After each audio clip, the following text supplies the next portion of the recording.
All right. So yeah, we were just kind of making fun of Cheese before we started, who's normally on here with me a lot of times, and he's always hunting for a game. And it sounds like you guys obviously are a really good program, and will give anybody a good game. So you take over at the beginning of this season, right? Or Yeah, yeah. I was literally hired end of July, so I got here yeah, like a week before preseason started. right. And they're coming off a national championship, Yep, so yep. no pressure at all. Yeah, right. So yeah, maybe go into how you ended up at University of Chicago. Yeah, for sure. I'll go back to just the start of my college coaching career because it honestly isn't that long. So, first college coaching role was with Catholic University. I was an assistant there. It's the same head coach. He's been for like 18 years or something like that, Travis Beacham. So they pretty much like a perennial NCAA tournament team. So learned a lot from my 1 year with him. Was excited to go into my second year with them, and then an opening at Davidson College opened up. So just being a young coach, wanted to try out, coaching at Division One level. I played Division One. I wasn't like super accomplished or anything. I didn't go on to play, professional or anything like that. But yeah, I was just eager to try, the highest level supposedly that there is. And so, yeah, I went down to Davidson, spent 3 years there, which was fantastic. I was able to work with two different head coaches. The second one being Mike Vapst, who he came from U Chicago. So that's the connection there. And I was very fortunate that Vaps decided to keep me on when he came on as a head coach, right? Because a lot of Mhm. times you see guys just like completely clearing house, bringing in their own assistants. So obviously, forever grateful to him. Had a good working relationship with him for 2 years, and then wanted to be a head coach, especially where I was at with life. I was like engaged, and need to make more money and all this stuff. So there's an opening at Johnson and Wales Charlotte, which is a program in the process of becoming Division III.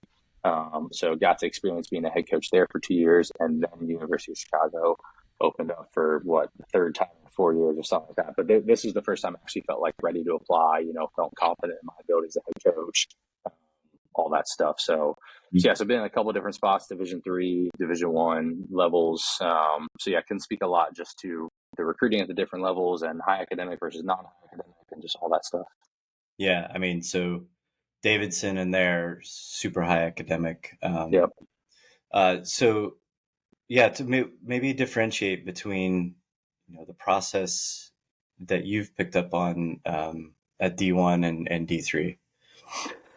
Yeah, it's really interesting. Like I remember when I first got into college coaching, I remember like going down and doing camps down in North Carolina. I think I did like UNC camp, NC State camp, just trying to make connections and all that stuff. And I don't remember exactly who it was. I want to say it was maybe the UNC staff, but I remember having a conversation, kind of joking, like, "Oh yeah, like recruiting just must be so easy for you." And the guy looked me straight in the face. He's like, "No, it's not, because every kid that wants to come to us also wants to go to Clemson and Wake Forest, and et Right. cetera, et cetera." So it's like it's never easy anywhere to just get a kid, right? So that's where I'd kind of start. There are, I think, something like 1,200 men's soccer programs at the college level in the Yep. country, right? And so you're competing with internationals, JUCOs, people who can offer scholarships, people who can't. So anyway, I know I'm rambling a little bit, but yeah. So that was kind of like a Keep first rambling. introduction to recruiting. That's Yeah, good. that was a little first introduction to recruiting. Is like it's not easy. So even again, starting at Catholic, where that program is making the NCAA tournament all the time. I very quickly learned, like, yeah, there's a lot of kids that say no to you because it is Division III and they want to get to Division I first. A lot of these Division III schools tend to be private, right? So they're expensive. There's a price tag on it, and again, you don't have athletic scholarships to give them. So you're kind of battling all those different things. So I think I learned early on that what your school has to offer, at least at the Division III level, is really important, right? There's certainly some programs that arguably transcend that a kid's just going to go there because of soccer. But again, the D3 level, probably not happening too often, no matter how successful you are, right? So like at Catholic University, they had a fantastic engineering program, excuse me. And that's actually where I first came across Justin Chisholm, because he had this kid on his club team that I thought was fantastic, and he was like, Justin wanted a CNU, and he wasn't going to go to CNU because he wanted engineering, and we at the time was like, engineering, let's go. Right. He ended up picking Virginia Tech, and he didn't even play soccer. He just Yep. wanted Virginia Tech's engineering program, and it was like, oh my gosh, this kid's going to skip playing college soccer because that's how much he wants his academics. And then I think Cheese has told that kid story on here before. Yeah, yeah, yeah, so there yeah. you go. Like Yep. there's some of those kids that, yeah, it doesn't really matter how much you want them. They might pick another school because of the academic side, right? So, Right. so like I experienced that first at Catholic, and then going down to Davidson, I thought, oh, well, here's a D1. No kid will tell us no. But same thing, you're down in the ACC territory, and every local kid's like, yeah, Davidson, that's not good enough for us, right? So, it's tough. You really do kind of have to find your niche at each school. Right. Um, so yeah, talk about so now you're at University of Chicago, Yeah. and like we said in the very beginning, it's they just won a national championship. So that comes with an inherent set of challenges, I'm sure. You're taking over for a coach who was a woman, and it is a groundbreaking win and historic, and obviously those kids talk about taking over a program where kids kind of have an expectation of you, and not just the kids, but the institution probably as well, and Yeah. how you're filling those shoes. Yeah, I think I'll start with just saying, like, as I mentioned, like, my time in college coaching is relatively short, right? So, University of Chicago, this very prestigious program, did just win the national championship, went undefeated. Like, you would arguably look at that and be like, man, like, the person that's next going to get that job is, coming from MLS or has been coaching D1 for 20 years or whatever it is. And so, I'll start by saying, like, I've been very fortunate that I've had fantastic mentors along the way. So, obviously mentioned Travis at Catholic. My first year at Davidson, I shared a broom closet for an office with Kelly Finley. He was the assistant coach at Davidson as well, and he just came from NC State, being their head coach for 7 years. Yeah, So Liberty now. yep. So now he's a Liberty head coach, and then Matt Spear, who hired me at Davidson as a head coach, he'd been coaching D1 for 18 years, and then he was GM of a USL team, right? So I've been very fortunate to have all these different mentors. So the reason I bring that up is even once I got to Chicago, like Pat Flynn gave me a call right away. I obviously had a connection with Baps.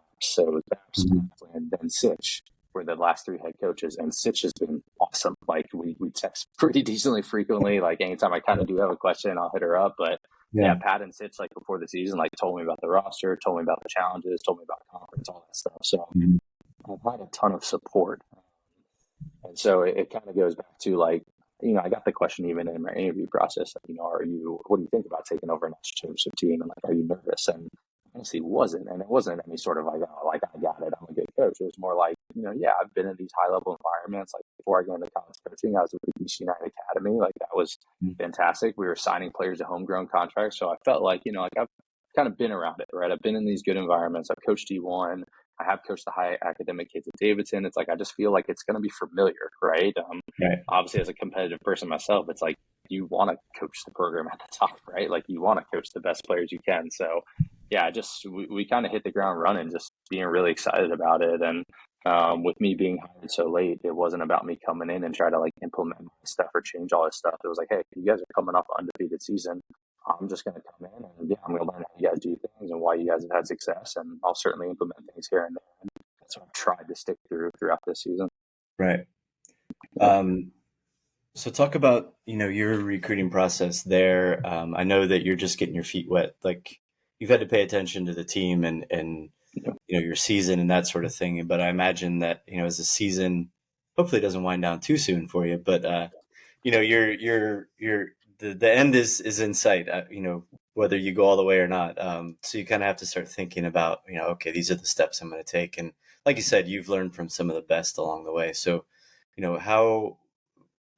And also, let me back into, your conference is a national conference, and I'm sure that you recruit all over the country, if not on a broader scale. So we had the Brandeis women's coach on, and she talked about UAA and the University Athletic Association, right? Isn't that what it's called? But Yeah. just to, maybe talk about the conference a little bit, and then your recruiting and, strategies that you will implement that you want to share. Um, yeah. I wish there was like a secret to it. So I don't think anything I'll say is giving anyone too much of a competitive Yeah, advantage. yeah, But yeah, like the UAA, as you probably heard from the Brandeis coach, was, I mean, it's a high academic conference in itself, and there's obviously tiers within that. So I've talking to with the Brandeis head coach. I remember specifically before the game, kind of chatting with him. He was like, "Yeah, we can get players in here that you can't." Right. So like, there's still certainly levels of it. I know. like Carnegie Mellon right now has the number one cybersecurity in the world. So like we actually have a grad student in our program. He came to us from Princeton, and he was between us and Carnegie Mellon. Excuse me, I said cybersecurity, computer science. Sorry, computer Uh-huh. science. He didn't get into Carnegie Mellon's computer science, and Yeah. he got into ours. And ours is still, I don't know, like top six or something like that. But Yeah. that was his choice. It's like, I'm coming from Princeton. He was an all Ivy League defender. I'm going to one of these UAA schools, right? So, um, yeah, it kind of goes back to I mentioned like a kid might pick a school because of academics. It's also we're only going to be able to get in certain kids that admissions does want. So like you mentioned national recruiting. I won't share too much to get in trouble, but like there's specific like states that like we're supposed to target, right? And it's not like every player has to come from there. There's always exceptions. There's all this stuff, but it's like, hey, like we realize in admissions we don't have many people from this area of the country. So can you kind of look at that, right? So we're receiving information from admissions as well. We're in this period right now since COVID where we're test optional, like a lot of universities are. Still Mhm. doesn't necessarily mean that admissions wants every single kid to be test optional in your recruiting class, right? It's Yeah. possible, but it is a back and forth, and it is again, when you look at the UAA, like, yeah, there's a lot of kids we're talking to in recruiting classes that are like, yeah, I am also talking to an NYU or an Emory or whatever it is. A lot of kids we're talking to are also talking to the Ivies, right? So um, the high academics, I mentioned it with like the ACCs. Like the ACCs are competing against each other. It's the same for the high academics. Like Babs and I have even spoken about a player that like, Davidson decided to pass on last minute. We were like all in. I was like, Mhm. let's go get them. Yeah, yeah. So there's a lot of crossover for sure.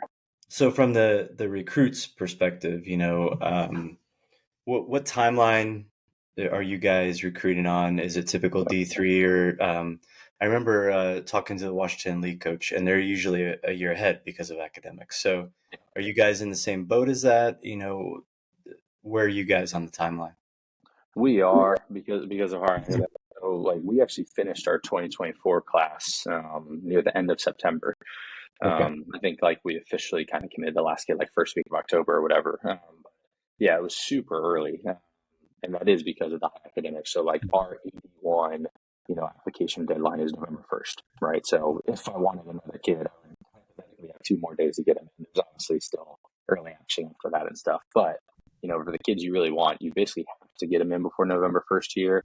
Like I remember being at Davidson, I think the deadline to apply was like January 4th, right? So yeah, those high academics, you are always kind of working like arguably, yeah, a year in advance. So that was Right. surprising to me. Definitely a challenge with me coming in August and, getting to know the current team, seeing where their recruiting board was at, who Sitch was talking to, who the assistant coaches were talking to, even kids that I was talking to at my previous school. There were a lot of them that were good soccer players. I was like, all right, well, how much wiggle room do we have with academics? Or, hey, are these kids still the high academic caliber? So it was definitely it took up a lot of my focus. I'll say that during preseason of trying to do the recruiting and get to know the current team. But like I said, Mhm. we were able to get to the point that we did get a full class in. So I feel good about it. Right. So for kids who are, they want to go to University of Chicago or a school of that ilk, what should be their strategy reaching out to you guys? What's the timeline? What, how should they communicate with you guys? Maybe walk through that process. Yeah, I think it is it's a year in advance, right? So like the kids that we're looking at now are the 2025s. And so everyone's gearing up for the winter showcases, right? And like you said, we hope that our season continues all the way into the first weekend in December when our national championship is. So maybe that means we miss, the first big ECNL showcase of the year, but it would obviously be worth it. Yeah, so that's what we're looking at. That's kind of like my go-to response with the 2025s that I like their video is, hey, send me your ECNL showcase schedule, send me your MLS Next showcase schedule. I know the Phoenix MLS Next Fest is coming up here soon. So yeah, pretty much from, November through, I guess, February. And I know like Jeff Cup in Virginia, I think is a little bit later. Maybe that's like April, May time frame. So yeah, I mean, you know how it goes, having a son that's doing it. I mean, pretty much this whole winter time frame, we're going to be going to showcases really frequently. So, at our level, we admittedly are mostly targeting the MLS Next and ECNL levels. Pretty similar to like a Division One. I don't think there's like, too often that we're maybe going to look at like a regional league kid right now, just, where the level of talent is within our program. Doesn't mean we won't still like watch their video and see, but in terms of showcases we're going to go to, yeah, we're going to target MLS Next and ECNL. Gotcha. Yeah. So What do you like to see? I get this question all the time, so it's always valuable to ask and get a response. Like, what do you like to see in an email? What level of detail? What are the common characteristics of an email that you get that are of value to you? Yeah. I think the first thing to start with is just recognizing it does need to be concise. So, schools like us, Davidson, I don't remember exactly at Catholic because I wasn't super involved with the recruiting there, but like, we're getting close to maybe like 40 emails a day, right? I can't imagine what it is for the ACCs, right? So, um, a lot of kids will send a very, very thorough email, and it's like, you appreciate it, but I'm not going to be able to read through all of it, right? It is kind of you're Yeah, skimming for the main facts. So it is like, what year are you graduating? What are your academics, right? So if I see a kid says like, hey, I have a 2.5, it's all right, probably not. I'm probably going to respond and push you somewhere else for you, Chicago. But yeah, your academics, obviously your highlight video, what position you play, and then what club team. I think I forgot to mention that one. So like really just the basics, right? I want to know, hey, this kid's a left back. He plays for this ECNL team. He has a 4.3 GPA, and boom, now let me watch his highlight video, right? Like I don't really need to see too much else from that. A lot of times a kid will attach like a profile. So if I want to see more information, click the profile. Okay, here's his extracurriculars. Here's the high school he goes to. Here's his SAT score, whatever it is. But yeah, so just the basics. And then we're always going to ask for more information if we want it, right? So I think kids a lot of times think that like maybe if I put this like perfect email, I'm going to almost like convince the coach in this first email. And that's not really the case. Like your highlight video is going to be the thing that makes us want to respond most often. What about like you mentioned that your administration, there's certain states that are more likely to be admitted. It's Yeah. just, I mean, that's the nature of college in general. Yeah. But so how does a kid ask that question? How do they dig for the necessary information to see if it's going to be a good fit for them, or what are their odds and all that good stuff? Yeah, I think I'll say like there's the thing I've really liked about U Chicago is how much admissions is willing to work with us, and that's like very sincere. And the reason I know it's sincere is because again, I was at Davidson, and it's been 3 years since I've been at Davidson, so I'm trying to like slam that thing. But I remember Davidson was like pretty like black or white. It was like, hey, a kid has to have at least like a 4.3 GPA and at least three APs and three core subjects. And I was like, if you didn't meet that, like we're not even having a discussion. Whereas U Chicago is like, okay, hey, the kid's at a 3.9, but he's at this high school that's really prestigious and whatever, right? Like they're willing to talk to us about it. So um, I know like U Chicago does enjoy national recruiting, right? So I Mhm. think there was like a 3 year stretch that the program didn't even have anyone from Illinois. And I don't know if that was necessarily on purpose or not. This year we do have two freshmen that are here from Chicago, but even stuff like that, like I would never tell a kid like, hey, U Chicago isn't looking for any more local kids. They have plenty. It's let's see kind of where you fit in. But on Yep. the whole, it might be a little bit harder for an in-state kid to get to Chicago, which again, when you think about like your normal D3, that's not the case. Like when I was down in North Carolina, every D3 there was 80% their roster was North Carolina kids. So Yeah. Yeah. yeah, it's interesting how every place does it. Yeah. Now, do you guys recruit internationally at all? We do. We have a couple on the roster right now. Mhm. The reason I'm kind of like, about it is I personally just don't have a whole ton of experience with recruiting internationally. So like Mhm. for me, again, like I know the level of ECNL, MLS Next, all that stuff. So it's like, if it's an agency that I've worked with before, then great. I can maybe trust the person or whatever. But that, for me personally, I'll admit it, that film was just so tough for me to analyze. I'm watching it. And it's like, this is like Bournemouth's Academy, and I'm watching, and I'm like, okay, so I've heard of Bournemouth, but I'm watching this level, and like, I don't think that grass has been mowed in like 3 weeks, and that kid It's, who just ran past looks like he's, not a soccer player. So it's just, right. it's tough. Man. Yeah. Yeah, Yeah. I guess it's a known entity when you have ECNL. You know exactly what you're getting, yeah, which is kind of, I guess, their strength, huh? yeah, Um, yeah. So maybe go into some of the things that we were talking before we hit record, and there's some. Well, I can't remember now the word you used. Not myth, but just kind of things that misnomers. probably need to be dispelled a little, and that sort of thing. Yeah, let me actually. Not sure. Sorry, I should have already had this pulled up. I'll pull up my kind of little go-to cheat sheet for when I'm giving some recruiting talks, um, just to kind of hit a couple of the main points. So Let's see. I'm assuming anyone watching your podcast is probably playing at a certain level, so they actually are committed to going to college. When I was working in the club game, you would come across some kids that it's like it's easy to say like, oh, I want to go pro or I want to play in college, and then they kind of realize what the commitment actually is, and it's like, well, you can't also do a fraternity and then also go to every football game and also go home Right. on the weekends. Like, it's a Right. certain level of commitment, which again, I would assume most of your listeners know that, but probably Make some of no the biggest. assumptions. Go ahead. Make no assumptions. I Yeah. don't. Okay. I don't think Fair. that that's actually, and no criticism of them. I just don't. I think they're coming here sometimes for answers, right? So Yeah. I think that that's super valuable Yeah. information.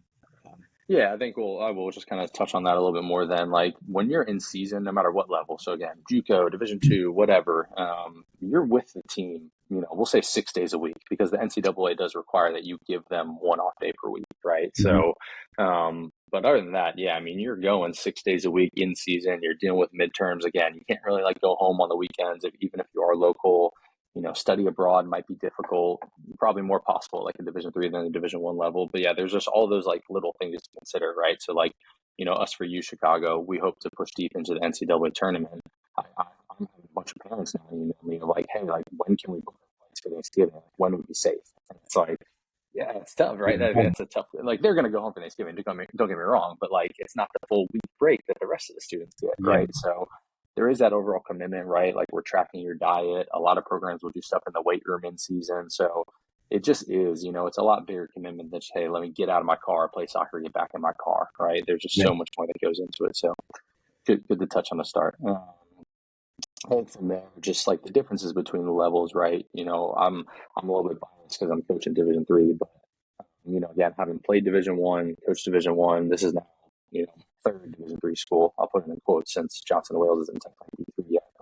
Um, it's just interesting seeing what kids want. And I was the same way. Like I was very stubborn to play Division I, right? But like again, it really does have to be like what is the fit, right? So again, if you're looking at the high academics, like that's going to steer you away from a lot of schools, right? You might legitimately only be looking at the Ivies and then these high academic D3s, and then from there, Ivies don't have athletic money. So now you are looking at like, okay, I'm not going to get athletic money anywhere.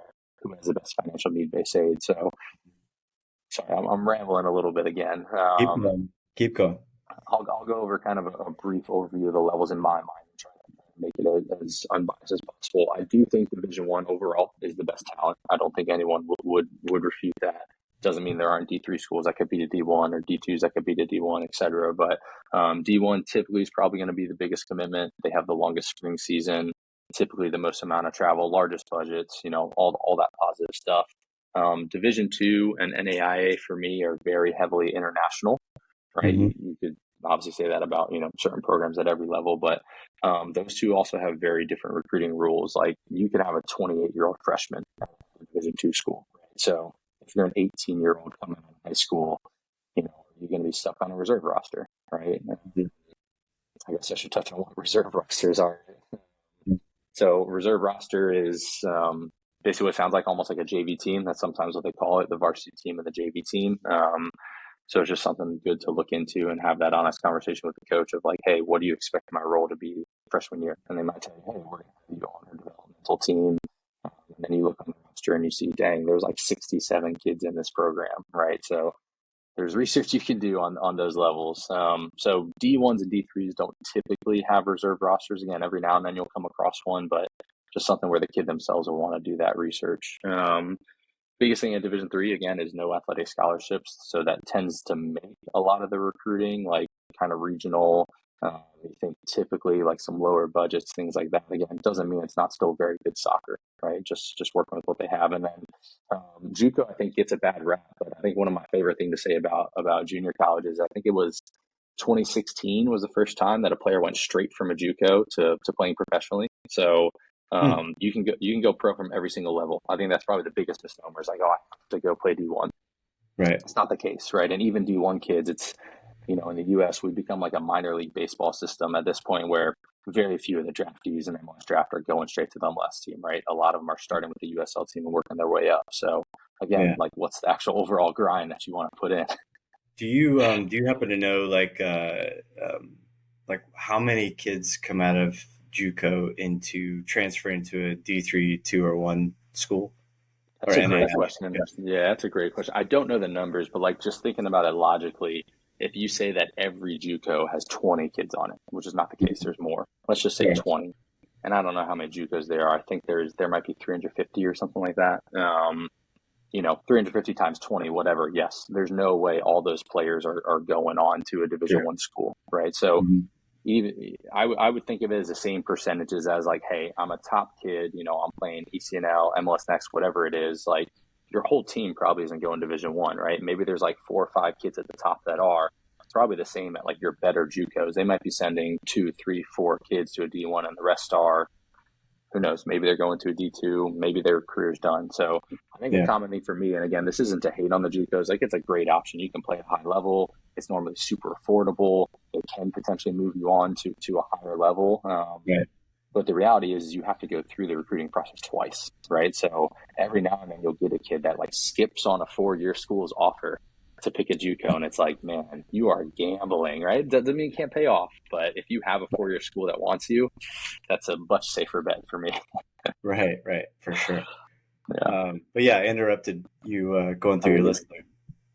Yeah, I think the last thing to say just about like all the different levels is like even if there is athletic money, scholarships in soccer are rarely full nowadays. And there's probably other coaches that'd be like, oh, he doesn't know what he's talking about. I'm sure there are some ACCs that will still throw a lot of money at like an international or whatever, but in general, it's such a depth-based sport, right? And the most scholarships you can have is 9.9.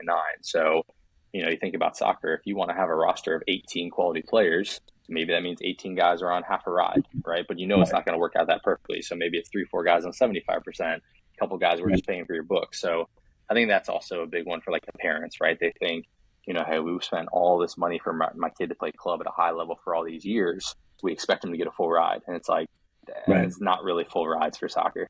No, no, Yeah. for sure. Yeah. Yeah, it's definitely a big myth that I'm going to get a full ride. Like that's so rare. But what is true is that a private school, and I'm not saying University of Chicago, but there are a lot of private schools that can make things really affordable Yeah. Yeah. through their aid-based, need-based aid. Yeah. Talk about how to research that and how how you use that in recruiting potentially. Yeah, for sure. Yeah, the money side's so important again at every school, no matter what level you're at. So, there's been, families in the past I've talked to that, love the family, love the kid, they're all in on it. And then you get to the finish line, and they're like, sorry, it's just too expensive, right? So, as college coaches, I've learned try to have that conversation as early as possible. The families need to know the price tag. And it's maybe not the first thing you say to them, right? There is something to be said for Right. building a little relationship first, right? Yeah. But I do think it's important on the player side as well. Like I've gotten the question pretty frequently of like, hey, if we know that like our kid doesn't need scholarship, should we like let the coach know that? And for me, I would say 100% because again, like we're evaluating all these different things. So if we really like a player, but we know for a fact, or let's say we really like a player and we know for a fact he's a full pay kid, we're gonna have no problem getting him into the school. For us, that's kind of a home run versus again, we put in maybe 6 months of recruiting work and then it's like we really won't know until he applies and then the financial say package comes back. Like you're just kind of taking a gamble, right? So Right. if the family knows they can provide, like that's something good to tell the coach. For other families, which I think was more your question, I mean, every school does have an entire financial aid office, right? So setting up phone calls with them, you can certainly try to coordinate it through the coach. A lot of times the coaches are actually told to stay out of those conversations so we don't accidentally put our foot in our mouth, right? So if you tell a kid like, oh yeah, based on your family's income, you guys should get like full aid. Here's the financial aid office number. Have fun. And then financial aid's like, actually, um, so a lot of times they actually advise us to stay out of those. So, again, at the Division 3 level where we don't have money to offer, we're going to push them to those departments and say, hey, here's, Sarah, and Sarah will take good care of you talking through this with you. But every single school has different financial need-based aid, right? Mhm. So fortunately for us at University of Chicago, we are need blind, right? So we're going to match any domestic players' need. And that's where, again, where it gets a little tricky with internationals. It's not as cut as dry. So again, for us in Chicago, we're going to put a lot of more time and energy versus the domestic players versus the internationals. Right. So walk through the process of figuring out, getting aid and is that solely based on FAFSA? Does each individual school have their own way of determining? Just walk through that process, please. Yeah. So well, I guess I shouldn't say each school. Most schools should have a net price calculator. Mm-hmm. So you could literally Google it. Like you could type in University of Chicago net price calculator, and it'll come up. And as long as you are honest with the information that the numbers that you're putting in, right? You're being honest about what your tax return was, all that stuff. It'll tell you what the expected cost of the school is. So for those families that tell us, hey, money might be tight, that's the first thing we do is say, hey, go fill out the net price calculator. It takes out a price. It says, hey, we're expecting you to have to contribute $25,000 as a family per year.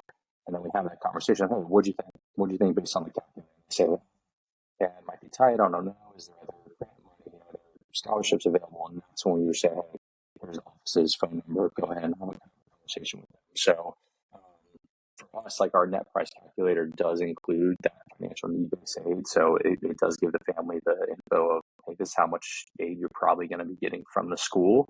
I don't know if that's the case at every school, to be honest. Yeah, FAFSA certainly does play a factor. I know the big thing with FAFSA this year is that it got pushed back, right? So FAFSA numbers won't get released till like the first week of January now. I don't know if you heard that, Scott. No. It's crazy. So I think in years past it got released around like mid-November. So again, right around when like showcases are starting, you can feel really good about offering a kid of like, hey, you got your full package. It's November 15th. Let me know by December 1st. And now they don't even get the information until like January 1st. So you're committing kids in September, but you need them to fill out the FAFSA. It Potentially.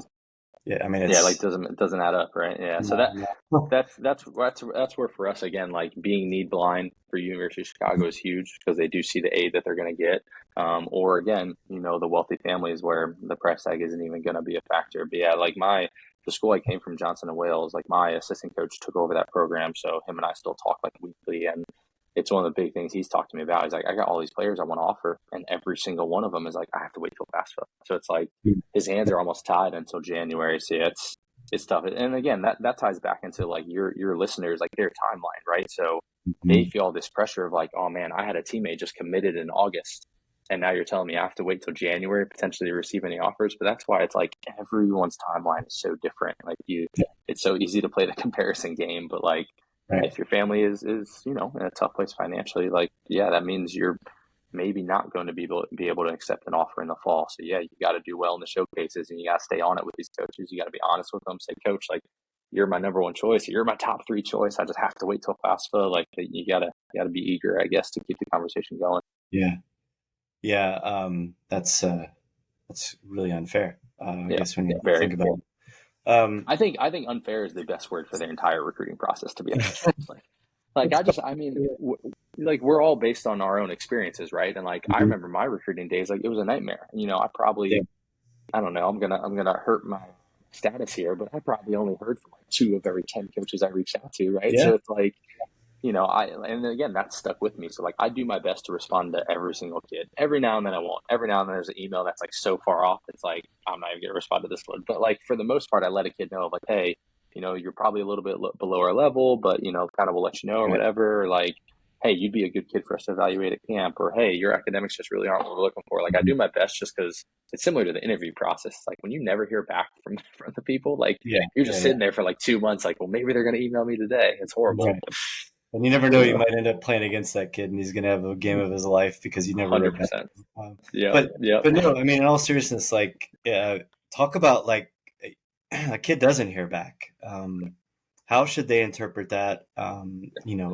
They shouldn't take it personally, because just from their own, you know, mental health, I guess is the only was what comes to mind, but that's not exactly right either. But just from their own growth and just if you don't hear back, move on. I'm gonna guess is your answer, because if you're trying to write back to everyone, you're kind of the exception to the rule probably.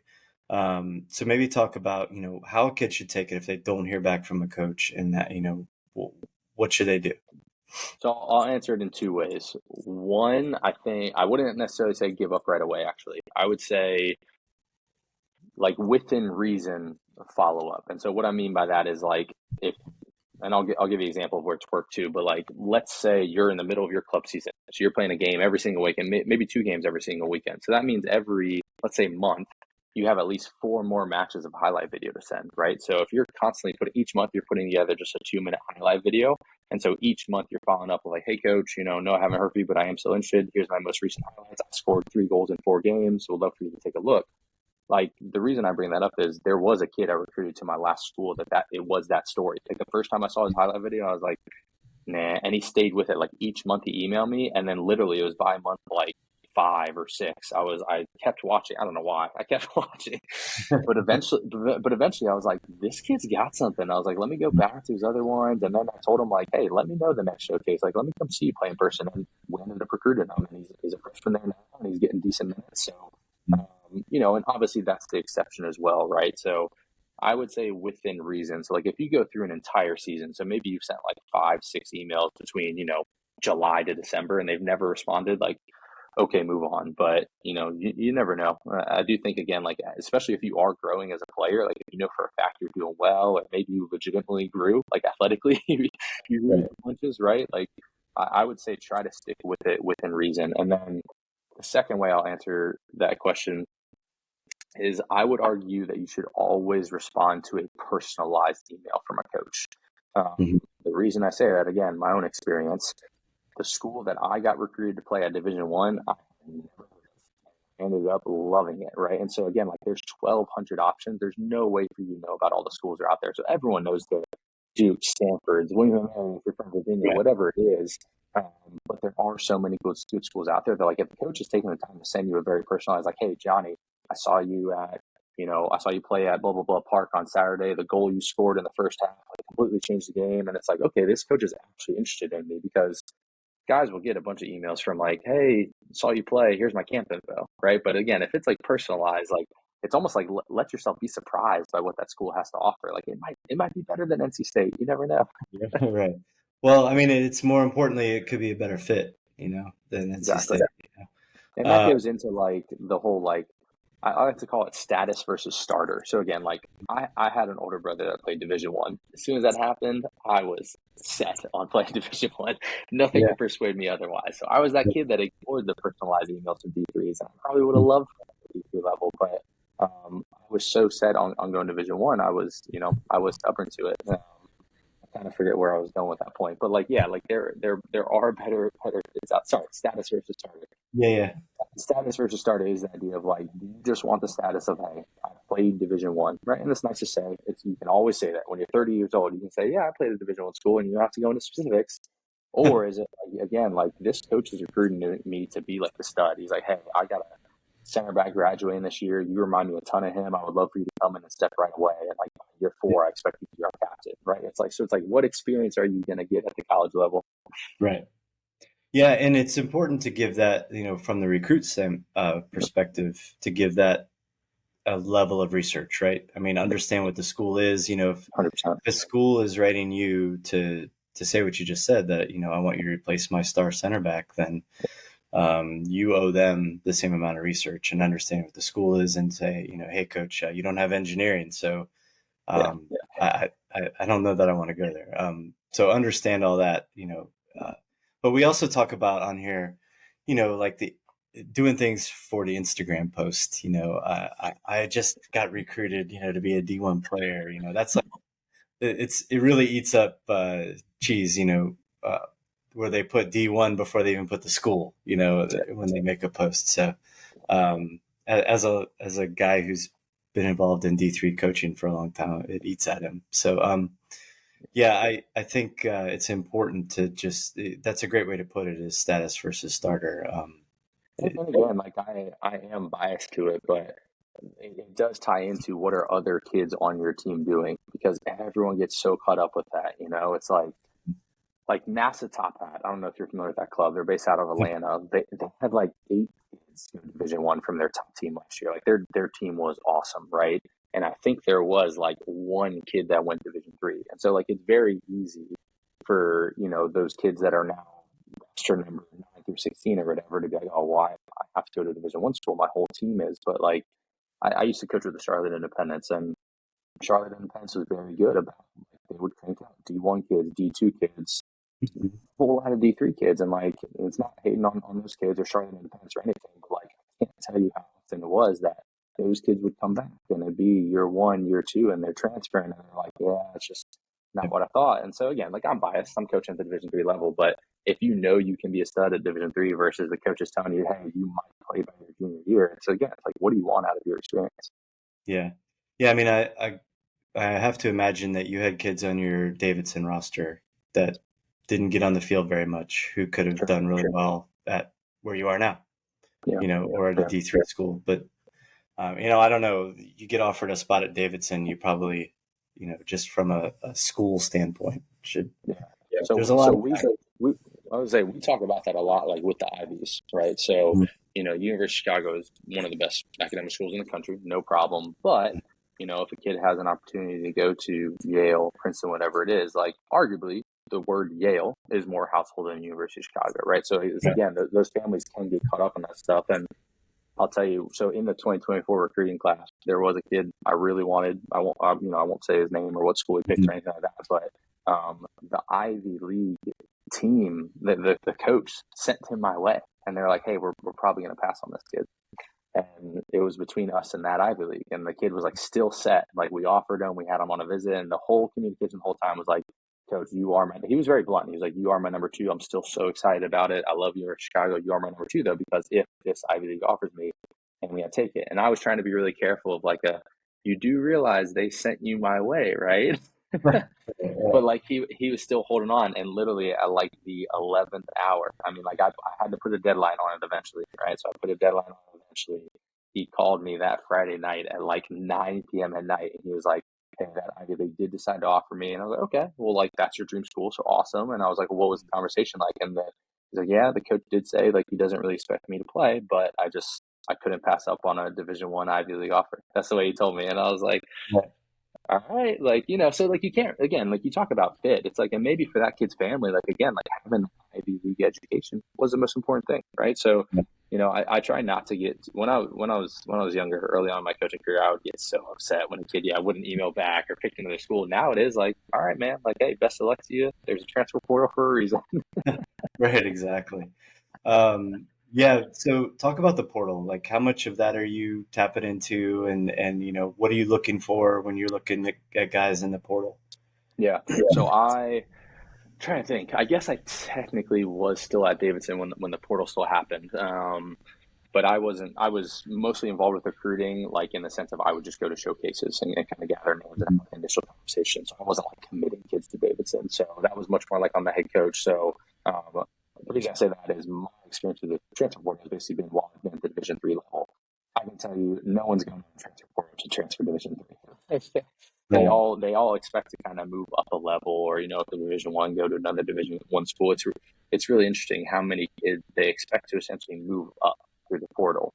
And it's, it doesn't make sense logically, but it's the kids thinking like, okay, I should have been, I keep going back to NC State. I'm sorry. I actually enjoy that program. I have nothing against them, but, they think like, hey, I went to Eastern Illinois and I'm not playing for them. So now I am going to go to NC State. It's like, well, you weren't playing on another D1 roster. Why do you think another, a higher D1 would take you? So, it's interesting, but there's a lot of kids that think that way. So, like, the reason I say that is they pretty much ignore emails from Division 3. Maybe they were kind enough to answer. So I personally don't go on the portal and like, oh, let me look up all these kids. If a Mhm. kid reaches out to me, I'll entertain the conversation of like, yeah, tell me about yourself. Let me look up your bio. Let me look up your stats. But again, it's tough. Like, that's why I enjoy these recruiting talks. Is like, you do really want to get it right the first time. And my brother and I both ended up transferring. We both played Division 1. We transferred to different Division 1 schools. So like, I've gone through it myself, and like, it's tough. But again, it's like you're going through the recruiting process all over. But Mhm. this is a very, very unfair way to put it, but it's the best way I can put it. When you're looking to transfer, it's very unfair. You be like damaged goods, right? Like, if things were Mhm. so perfect at that school, you wouldn't be looking to transfer. So like, there's always some sort of reason. So it's like, was there an injury? Did they recruit over you? Did you not mesh with the coach? Or Right. was it a miss in the first place? Are you not a Division 1 player? So there's all these kind of doubts that we would have to check all those boxes and be like, you know what, this kid just made the wrong mistake and he's awesome. Let's bring him in. And that could very well be the case, but that's just so much more kind of leg work than a Hmm. freshman coming out who's all in on U Chicago, right? So it's tough. And again, that's not to like scare anyone away from the transfer portal, right? But it's just you want kids to get it right the first time is the way I'll sum it up.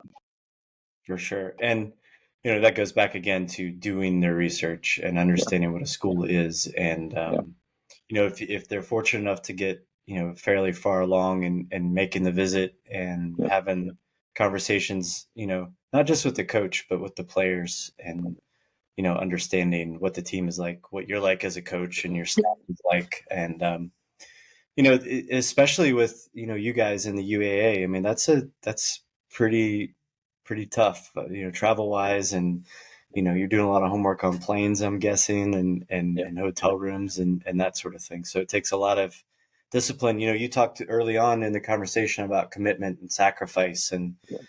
you're living in a really cool city in Chicago and, I don't know how much you get to see it, especially when you're in season, but, I imagine, you got to understand that, your first commitment is to soccer or to school, then to soccer at a place like that. Um, Yeah, yeah, yeah, yeah, 100%. Yeah, you're right. It all ties in, right? So, I had kids. Like my last school was in the middle of Charlotte. It was all. I mean, literally, we were on the same block as the Panther Stadium. I mean, it was so cool.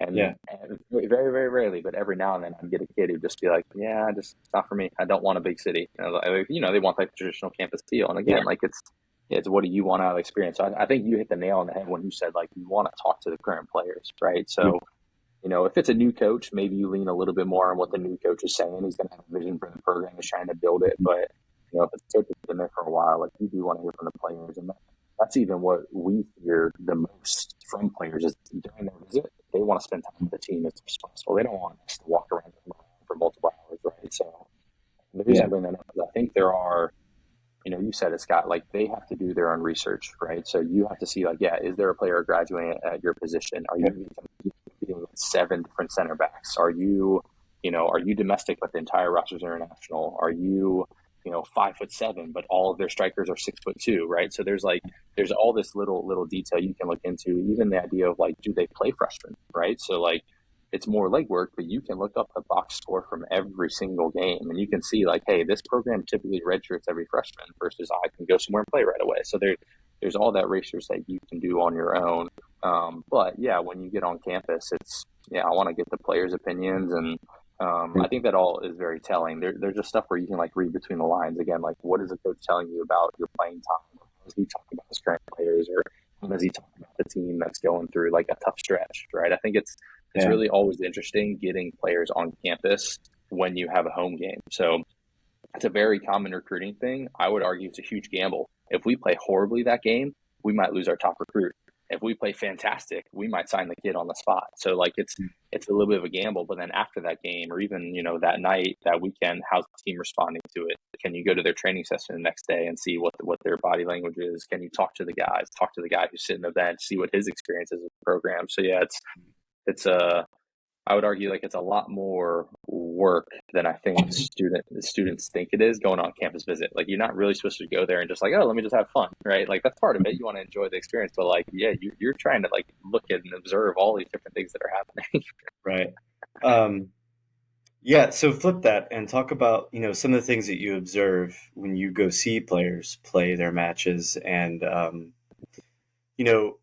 everybody you go see is probably fairly good, right? And they're playing at a certain Well, level.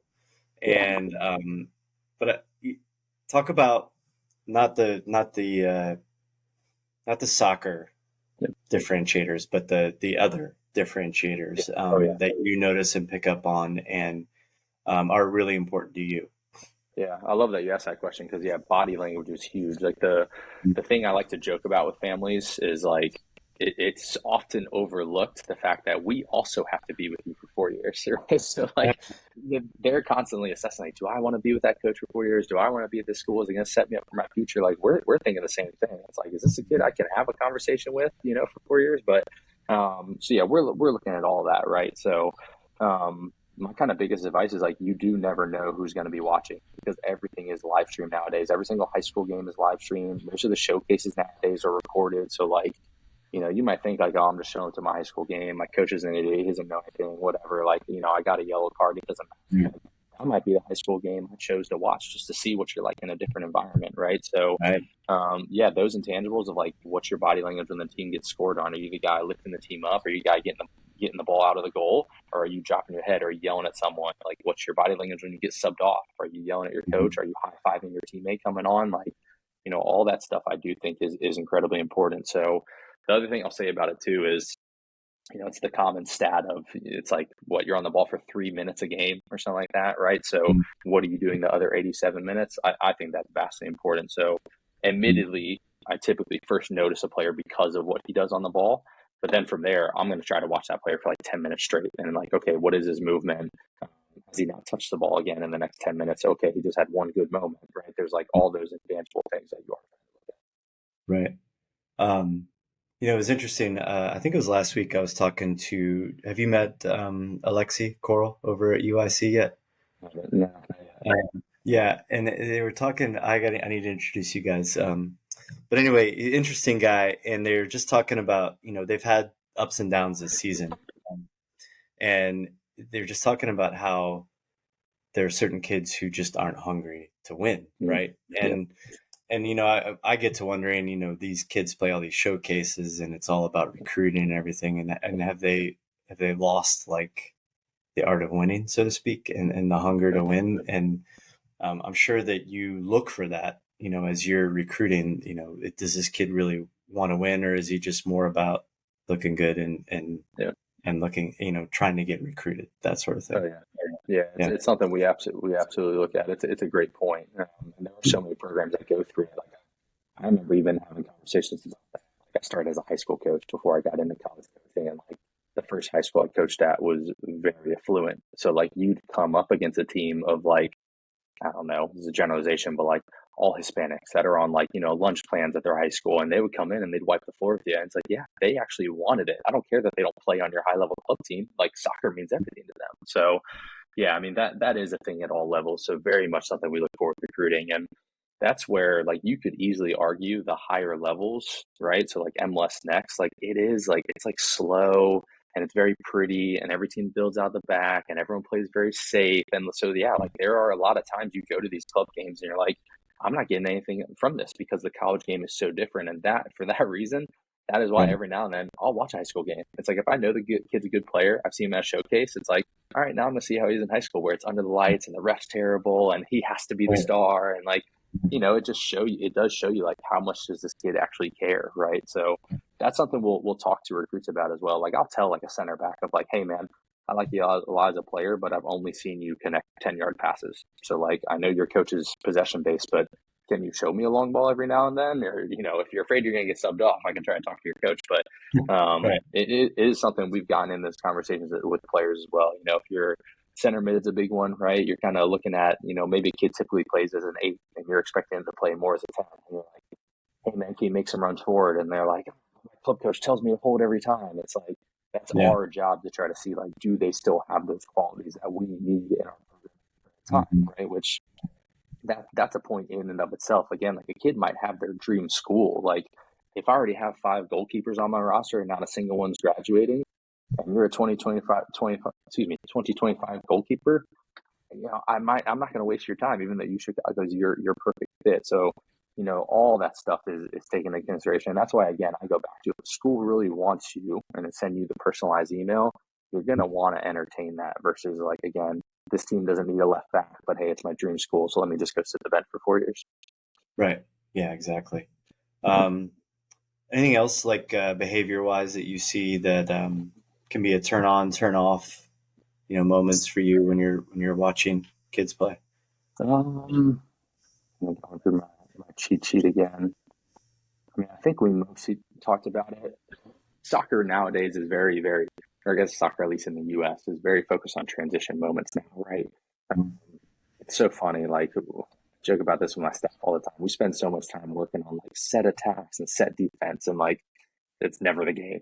Like, Right, that's right, not how right. good.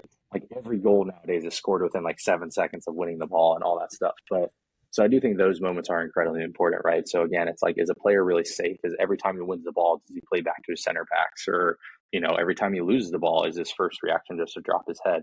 Like everyone defends at the college level, right? And so at the club, every now and then you still get a striker who just kind of sits up there and poaches and doesn't do anything else.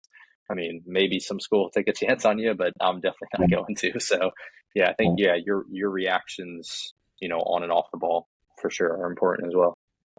Yeah. Cool. We're coming up on an hour here, so I want to be respectful of your time. But anything else to add that I missed or that we didn't get to talk about? Um, I guess just to try to summarize it, like we've talked about it a lot in different ways, but like it is your 4-year experience, right? So like that's what I'd almost like challenge kids the most with. So like even if you're not picking my school, like I'm not one to like pressure kids. I'm not gonna pressure you to choose my program. Like it does need to be the right fit. Otherwise you are gonna be looking at transfer and then we're all miserable. So like you do need to sincerely think about like, do I want warm weather, cold weather? Do I want to be close to family, far? Do I want a big school that offers college football because I want that experience? Do I want to potentially join a frat? Is study abroad really important to me? Do I have to work a job to pay my way through school? Like all that stuff will determine what school is the right fit, what coach is the right fit, even what level. Again, like if you're really interested in study abroad and you have to work to pay your way, a D3 level might be a better fit for you than D1, right? So Yeah. I do think like if a kid is able to come up with that checklist, and certainly there should be some wiggle room, right? Again, if a coach really loves you and you can be surprised by the school, great, but it'll just like kind of save you a lot of time, right? If you already know some of that stuff about yourself. And again, it's the same thing for us. It's the reason I say like we bring up the price tag early in the conversation. It's like, why would you go through a 6-month process and then be like, coach, I really appreciate it, but I never really wanted to go far from home. It's like, save yourself that stress as well. So, again, there's 1,200 programs. So if you can come up with like your 5 most important things, look up all the schools that fit that description, right? You might have a list of 50 schools. Boom. Now I'm emailing those 50 schools once a month with my updated highlight video, and hopefully one of them works out for you. Yeah. And make sure you customize those emails. Don't just, Yeah.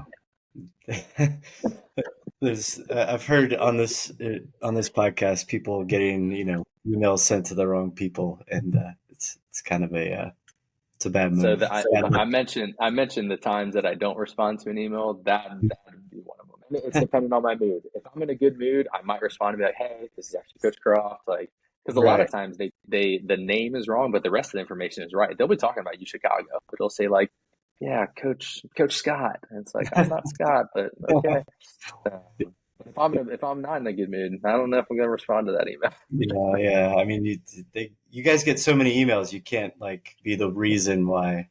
You can't have a clerical error be the reason you don't get a shot with the school. So 100%, 100%. yeah. Anything else? I think that's it, man. Definitely appreciate you having me on. Hopefully, it was somewhat insightful for someone. Absolutely. It was great. I really appreciate it. Hold on one sec.